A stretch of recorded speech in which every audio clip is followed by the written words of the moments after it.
I thank the gentleman. I thank Mr. Chairman. Ms. Nkapi, among many limitations in life is my inability to glean other people's motives or be able to read their minds.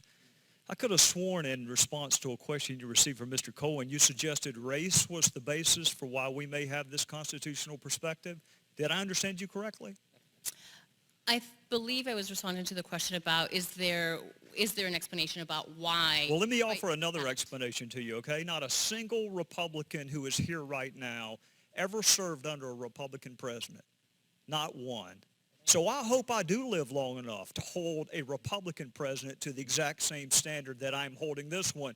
But for you to run to race as the explanation for why we hold the position that we do, Harry Reid had a very different perspective on recess appointments when there was a Texan in the White House, and none of us accused him of geographic discrimination. In fact, hell, for that matter, Senator Obama had a different perspective on executive overreach than President Obama, and nobody runs to race as an explanation for that.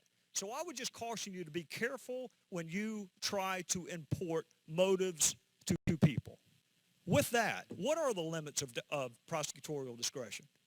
So among the limits of prosecutorial discretion is that the president must comply with existing statutes such as the appropriation. So the president can't simply stop deporting everybody. And in fact, what they've done here is they've listed new priorities.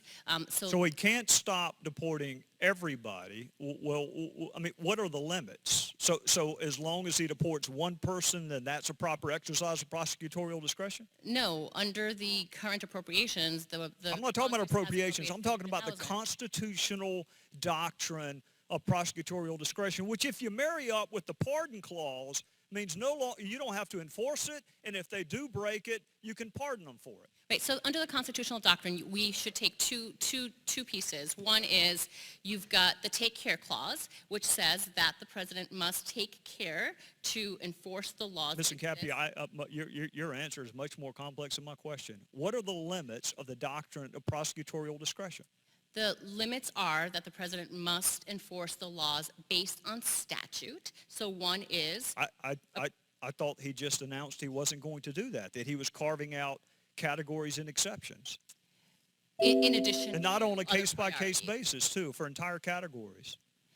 No, he is not stopping. He's not saying that he is not going to enforce the law whatsoever vis-a-vis those individuals. He is saying he is creating a program by which individuals can come forward if they meet certain criteria, and they will be held accountable to apply, pay a fee, pass a criminal background check. But that's not the current law, right?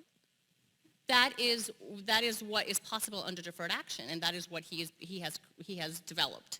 Correct. Well, I want to talk to you for a second about that background check, and I want to get into the policy a little bit. Can you tell me what serious criminal is? Because when I look at the White House talking points, they're interested in serious criminals. So tell me what a non-serious criminal is.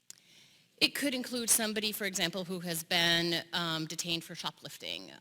Let's say a 22-year-old who takes lipstick, and that's a misdemeanor, and she. So just misdemeanors, a non-serious criminal refers to misdemeanor conviction? Right, and in fact, there are certain misdemeanors that are considered serious criminals under the recent memos from the Department of Homeland Security as well.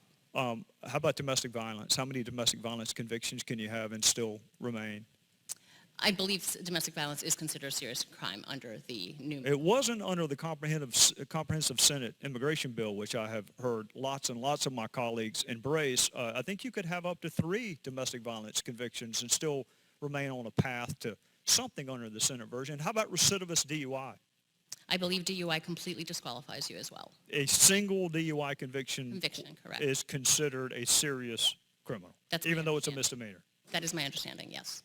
Well, where could I go to find out whether or not that understanding is correct or not? It wasn't on the White House talking points. They talked about gang members, but I'm not aware of a federal crime for being a member of a gang. Is there one? I know it's a sentencing enhancement. Is there a crime for being a member of a gang?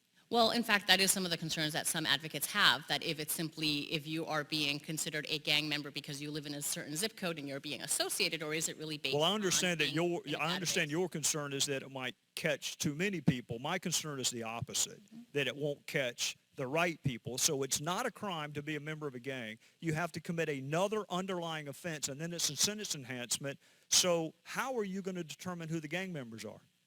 Well, there are gang databases that exist. We assume, again, So if you're in a gang database, will you be deported?